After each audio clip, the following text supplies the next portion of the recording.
सबसे पहले एक वार्म अप क्विज जो कि आप लोगों को अटेम्प्ट करना है, इसके बाद में मैं आंसर बताऊंगा, इसके बाद में डिटेल में क्वेश्चन डिस्कस करेंगे, कुछ आप लोगों के करंट अफेयर क्वेश्चन होंगे, कुछ स्टैटिक क्वेश्चन होंगे। तो डिस्कशन स्टार्ट करते हैं बिना किसी देरी के। सबसे पहला क्वेश्चन यहां पर बात की जा रही है, सेंटर के द्वारा रिसेंटली अभी बोला गया कि 20% जो पोल्यूशन यानी कि प्रदूषण है वो कम किया जाएगा 102 सिटी के अंदर। तो कब तक ये कम करने की बात की गई है ये बताना है। इंडियन ह्यूमन डेवलपमेंट सर्वे IHDS के द्वारा यहां पर ये बोला गया कि हमारी कंट्री में कितने परसेंट हाउस होल्ड ऐसे हैं जिनकी इनकम 8 लाख से नीचे है। आखिर ये सर्वे क्यों कराया गया? क्योंकि हमारी कंट्री में जो 10% रिजर्वेशन देने की बात की गई थी इकोनॉमिकली वीकर सेक्शन के लिए, तो उसके लिए यहां पर जो डेटा है ये काफी फायदा पहुंचाने वाला था, तो इसलिए यहां पर ये न्यूज में था। नेक्स्ट बात की जा रही है स्पेस एक्स जो ऑर्गेनाइजेशन है इसके सीईओ है इलोन मस्क। इलोन मस्क के द्वारा बोला गया, अभी रिसेंटली एक पिक्चर शेयर की गई थी, ये स्टील का रॉकेट था, इसका नाम क्या था, जो कि आने वाले टाइम में मून पे या फिर मार्स पे इंसानों को ले जाने का काम करेगा। तो इसका नाम आप लोग को बताना है। BR अंबेडकर जी के द्वारा एक सत्याग्रह चला गया, ये अनटचेबल यानी कि जिनको एक तरीके से गलत तरीके से सोसाइटी में देखा जाता है कि इन्होंने पानी पी लिया तो हम उस बर्तन से पानी नहीं पिएंगे, इसको रोकने के लिए एक सत्याग्रह चलाया गया था। उस सत्याग्रह का नाम क्या था ये आप लोगों को बताना है। आर्टिफिशियल इंटेलिजेंस का यूज किया जाए अगर, तो डॉक्टरों से ज्यादा बेहतर यहां पर काम कर रही है। यहां पर सर्विकल कैंसर, ये बेसिकली फीमेल के लिए, ये फीमेल में कैंसर होता है, तो इसके चलते यहां पर जो डॉक्टर है वो एक्यूरेटली यहां पर 69% यहां पर इसको रिव्यू कर पाता है, जबकि आर्टिफिशियल इंटेलिजेंस इससे ज्यादा इसको रिव्यू कर पा रही है, ज्यादा एक्यूरेसी से। तो कितने परसेंट एक्यूरेसी से यहां पर आर्टिफिशियल इंटेलिजेंस एक्यूरेटली यहां पर इसको चेक कर पा रही है ये आप लोगों को बताना है। जैतापुर न्यूक्लियर पावर प्लांट हमारी कंट्री में कौन से राज्य में है? वर्ल्ड बैंक के जो प्रेसिडेंट है जिनके द्वारा अपना अनाउंसमेंट रिसेंटली अभी अपना अनाउंसमेंट किया गया था, उसके बाद में डेविड मालपास जो कि यूएसए के प्रेसिडेंट डोनाल्ड ट्रंप के द्वारा जिनका नाम प्रपोज किया गया था वो आ गए थे। तो ये आउट गोइंग प्रेसिडेंट कौन थे वर्ल्ड बैंक के, इनका नाम आप लोगों को बताना है। नेक्स्ट बात की जा रही है यहां पर सेक्शन 66A।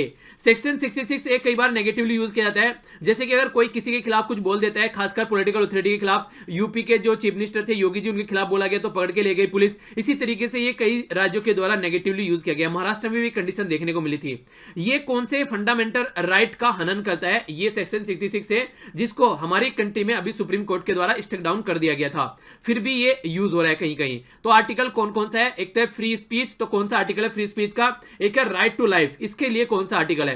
तो ये आर्टिकल काफी इंपॉर्टेंट है, पता होने चाहिए आप लोगों को, इसके बारे में बताइएगा।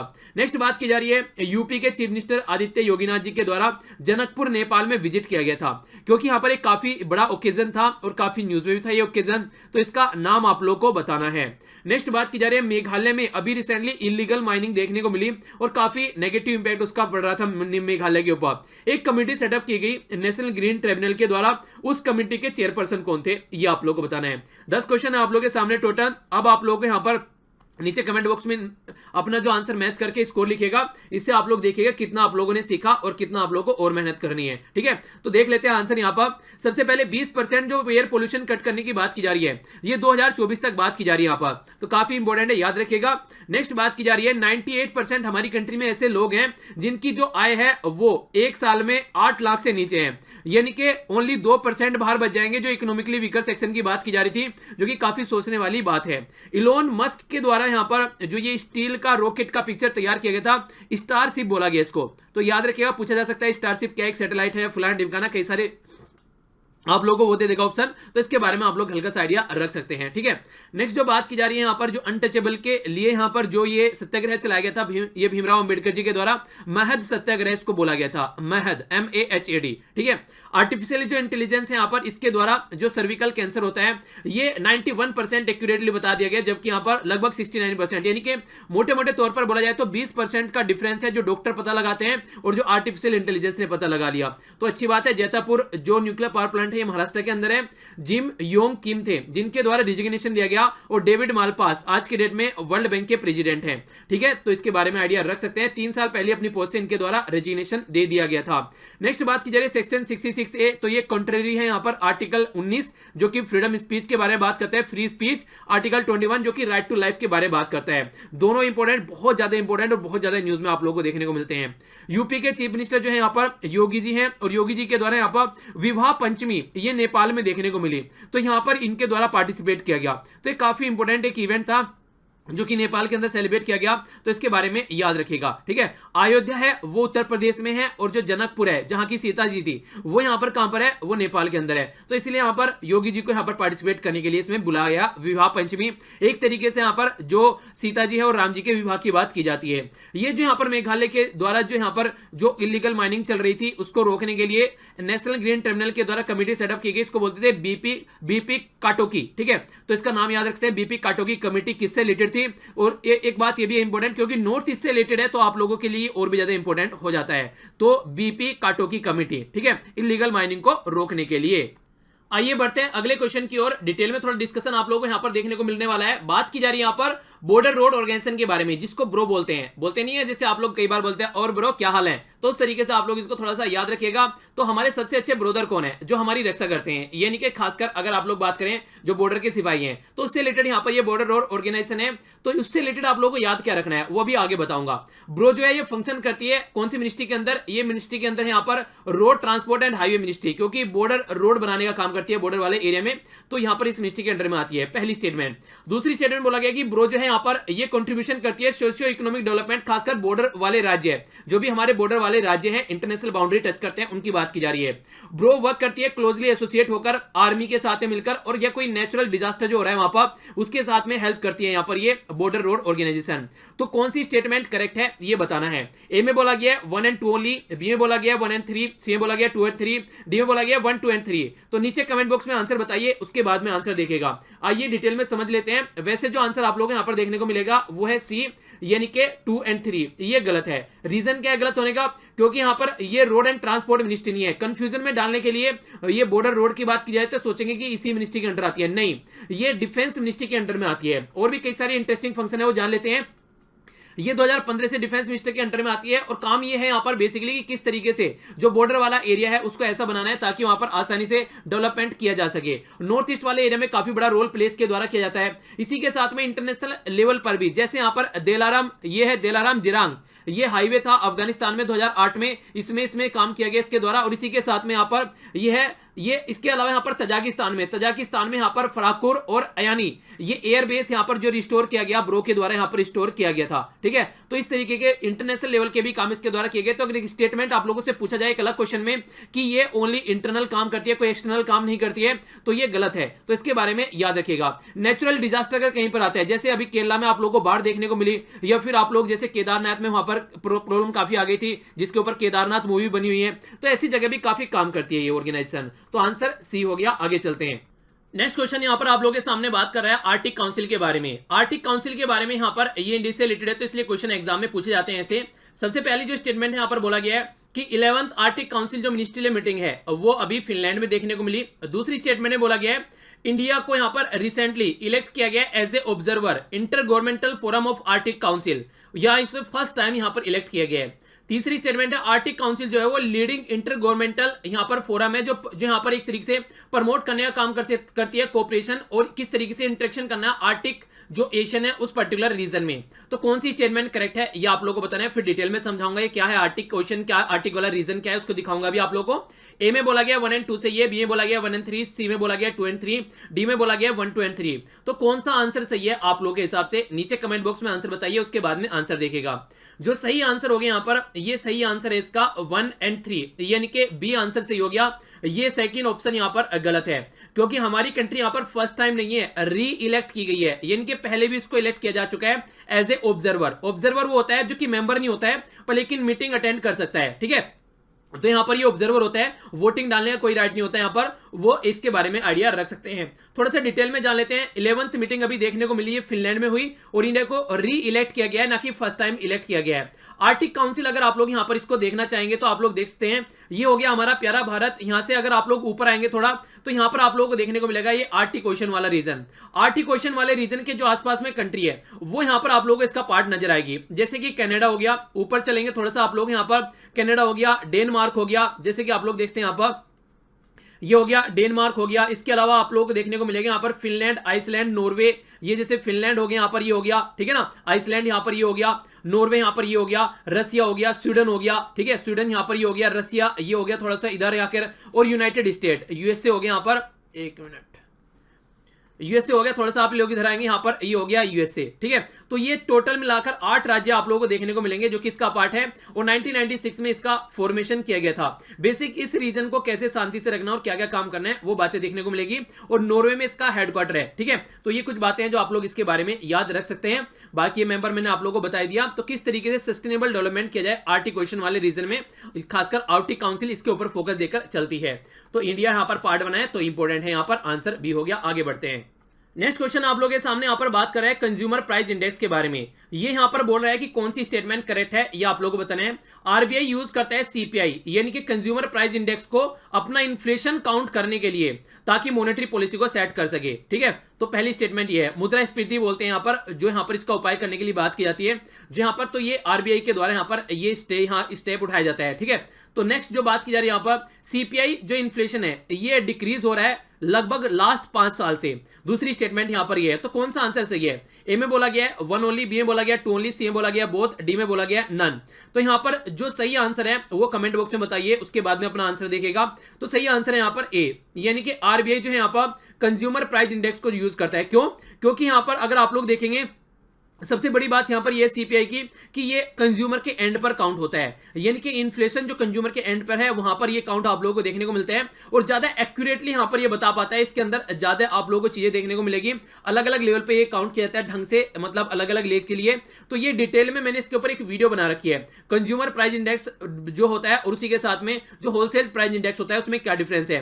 तो जाकर आप लोग वो वीडियो देख सकते हैं। कभी भी आप लोग को इन दोनों में कोई डिफरेंस जो है उसमें कोई कंफ्यूजन नहीं होगा, और एक्यूरेटली आप लोग इसके बारे में अंडरस्टैंड कर पाएंगे। तो आंसर यहां पर इसका ए हो गया, जो कि आप लोगों को पता होना चाहिए। और यहां पर जो सेकंड स्टेटमेंट है ये गलत है। इसका रीजन क्या है? देखिए, कभी भी आप लोगों को ऐसा तो देखने को मिलेगा नहीं, तो आप लोग कॉमन सेंस से भी बात कर सकते हैं। क्या 5 सालों में कभी भी ऐसा नहीं होगा कि बारिश जो है वो कम ज्यादा ना हो जाए? कभी ऐसा नहीं होगा कि तेल का प्राइस जो है वो ऊपर नीचे ना हो?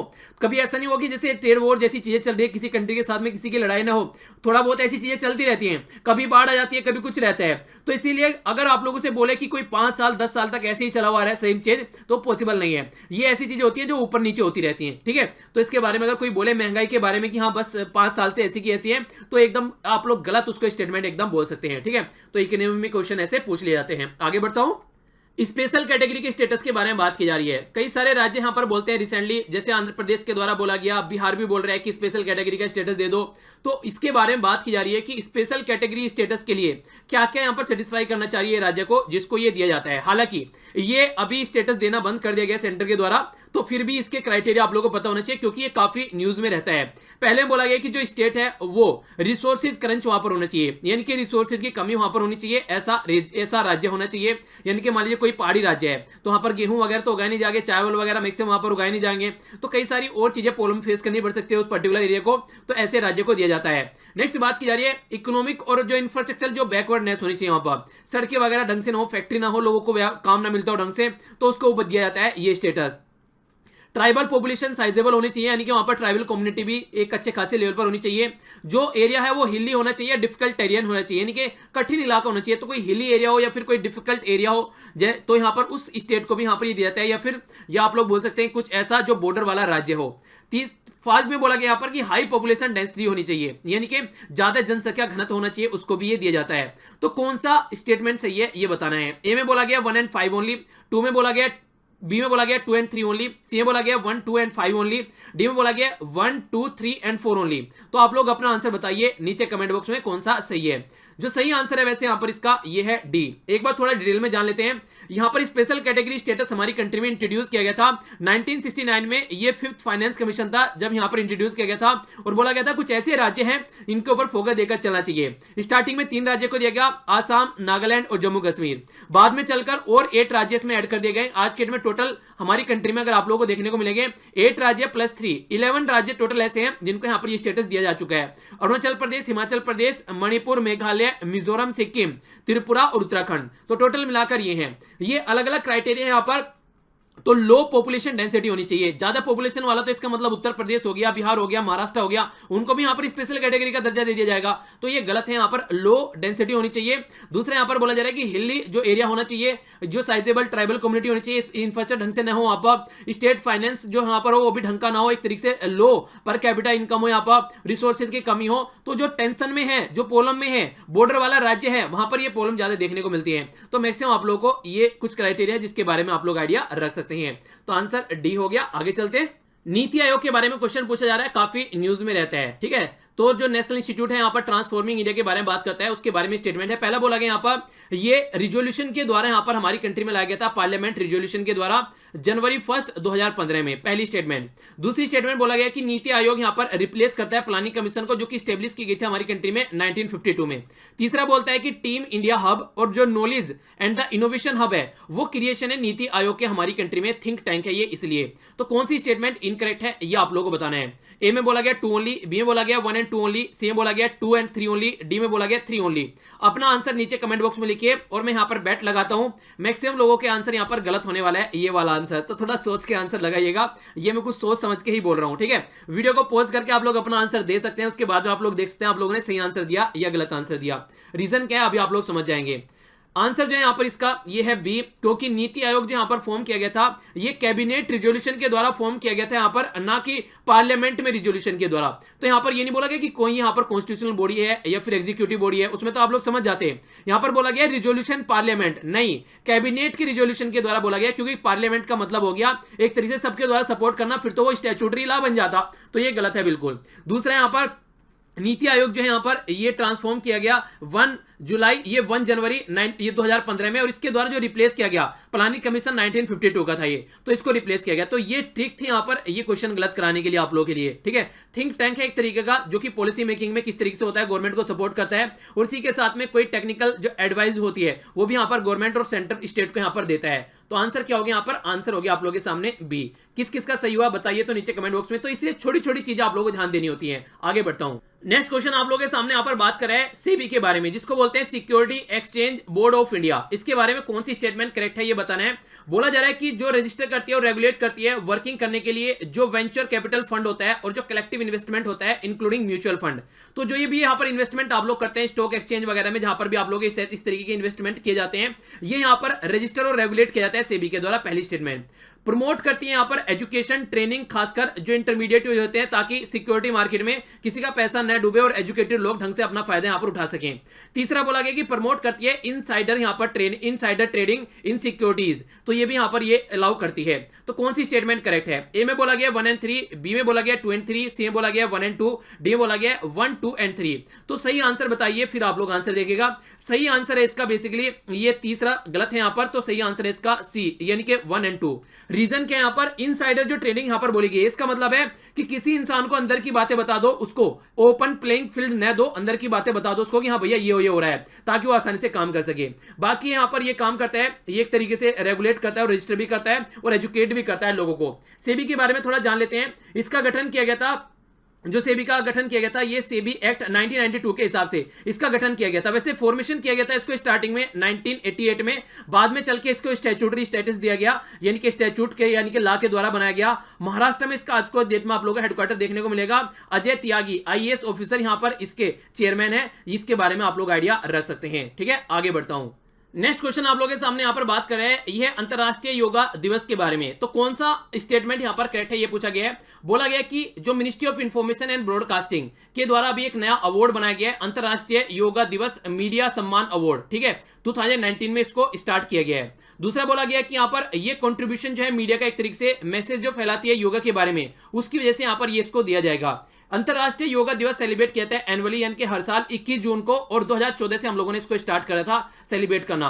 कौन सी स्टेटमेंट करेक्ट है। ए में बोला गया 1 and 2, बी में बोला गया 1 and 3, सी में बोला गया 2 and 3, डी में बोला गया 1, 2 and 3। सही आंसर बताइए, उसके बाद में आंसर देखेगा। तो आइए समझ लेते हैं क्या क्या बातें हैं। सबसे पहले यहां पर जो मिनिस्ट्री है ये इंपॉर्टेंट है, याद रखिएगा। इंफॉर्मेशन एंड ब्रॉडकास्टिंग मीटिंग के द्वारा फर्स्ट अंतरराष्ट्रीय योगा दिवस मीडिया सम्मान यहां पर ये स्टार्ट किया गया 2019 से, ताकि यहां पर जो भी मीडिया मैसेज फैलाती है योगा के बारे में उनको ये दिया जा सके। चाहिए। दूसरा 21 जून 2015 से स्टार्ट किया गया था इसको, ना कि 2014 से, ठीक है। तो ये याद रखिएगा, ये आंसर इसका ए हो गया। तो सही आंसर क्या है यहाँ पर? सही आंसर है ए, ये स्टेटमेंट यहाँ पर गलत है। तो इसके बारे में आप लोगों को पता होना चाहिए। आइए अब आगे बढ़ते हैं, थोड़ा सा स्टैटिक पोर्शन के ऊपर थोड़ा सा नजर डालते हैं। यहाँ पर सबसे पहले बात की जा रही है कमीशन के बारे में, जो कि अपॉइंट किया गया सेंट्रल गवर्नमेंट के द्वारा यूनियन और स्टेट रिलेशन के लिए। तो वो कमीशन कौन सा है? सरकारीय कमीशन, दत्त कमीशन, नेक्स्ट बोले जा रहे हैं यहाँ पर सेतलवाड़ कमीशन, इसके अलावा यहाँ पर यह है राजमन्नार कमीशन। तो अपना आंसर बताइए कमेंट बॉक्स में और फिर आंसर देखेगा। आंसर सही है यहाँ पर, यह सरकारीय कमीशन सेटअप किया गया था 1983 में, ताकि राज्य और स्टेट के जो रिलेशन है उनको ढंग से इंप्लीमेंट किया जा सके। कई सारी प्रॉब्लम देखने को मिलती है फेडरल सिस्टम को इंप्लीमेंट करने में, तो उसको सही करने के लिए इसकी बात यहां पर की गई। नेक्स्ट क्वेश्चन आप लोगों के सामने यहां पर यह बात की जा रही है, यूनियन गवर्नमेंट के द्वारा जो ग्रांट दिया जाता है राज्य को, वो कौन से आर्टिकल में यहां पर इसके बारे में बात की गई है? Article 270, article 280, article 275, article 265। तो सही स्टेटमेंट आप लोगों को बतानी है। जो सही स्टेटमेंट है यहां पर वो है सी, यानी कि आर्टिकल 275। मैंने ये जो क्वेश्चन आप लोगों से पूछा था कम्युनिटी टैग में, तो मैक्सिमम बच्चों के द्वारा गलत आंसर दिया गया, आर्टिकल 270 यहां पर लगाया गया। जब तक मैंने ये आंसर देखा था 68% लोगों ने गलत आंसर दिया। तो इसके बारे में आप लोग थोड़ा याद रखिएगा, ऐसे क्वेश्चन बड़ी फ्रीक्वेंटली आप लोगों से पूछ ले जाते हैं। आगे बढ़ता हूं, नेक्स्ट बात की जा रही है कि कौन रिमूव कर सकता है वाइस प्रेसिडेंट को अपने ऑफिस से? ये यहां पर प्रेसिडेंट, प्राइम मिनिस्टर, पार्लियामेंट या फिर legislative assembly of the state. तो कौन यहां पर वाइस प्रेसिडेंट को हटा सकता है? जान लेते हैं इसके बारे में। सही आंसर क्या है? सही आंसर है सी, वाइस प्रेसिडेंट जो हटाया जाता है बेसिकली पार्लियामेंट के द्वारा हटाया जाता है, ठीक है। तो आंसर क्या हो गया यहाँ पर? ये हो गया पार्लियामेंट। अब पार्लियामेंट में कौन कौन कैसे हटाता है? रिजोल्यूशन पास किया जाता है राज्यसभा के द्वारा, 14 दिन का नोटिस दिया जाता है, और इसके बाद में जो राज्यसभा है यहाँ पर, वो यहाँ पर इसको एक तरीके से देखती है 14 दिन का नोटिस के बाद में, फिर यहाँ पर रिजोल्यूशन पास किया जाता है और ओनली लोकसभा से एग्री किया जाता है कि हाँ आप सही एग्री हैं या नहीं है, ठीक है। तो इस तरीके से रखिए, कोई नीड नहीं है यहाँ पर वाइस प्रेसिडेंट के इंपीचमेंट की। ये कई बार पूछा जाता है कि वाइस प्रेसिडेंट का भी इंपीचमेंट होता है, नहीं। इंपीचमेंट जो शब्द होता है वो यूज किया जाता है ओनली प्रेसिडेंट के लिए, और यहां पर वाइस प्रेसिडेंट का कोई इंपीचमेंट नहीं होता है। चलिए एक इंटरेस्टिंग क्वेश्चन आप लोग बता दीजिए। इंटरेस्टिंग क्वेश्चन ये है कि हमारी कंट्री में कितनी ऐसी पोस्ट हैं जिनके लिए हम लोग इंपीचमेंट, यानी कि एक तरीके से इंपीचमेंट करते हैं, इंपीचमेंट वर्ड यूज नहीं करते पर उनका इंपीचमेंट करते हैं, आसानी से उनको ऑफिस से हटाया नहीं जाता है। तो वो कौन कौन सी पोस्ट हैं ये आप लोगों को बताना है।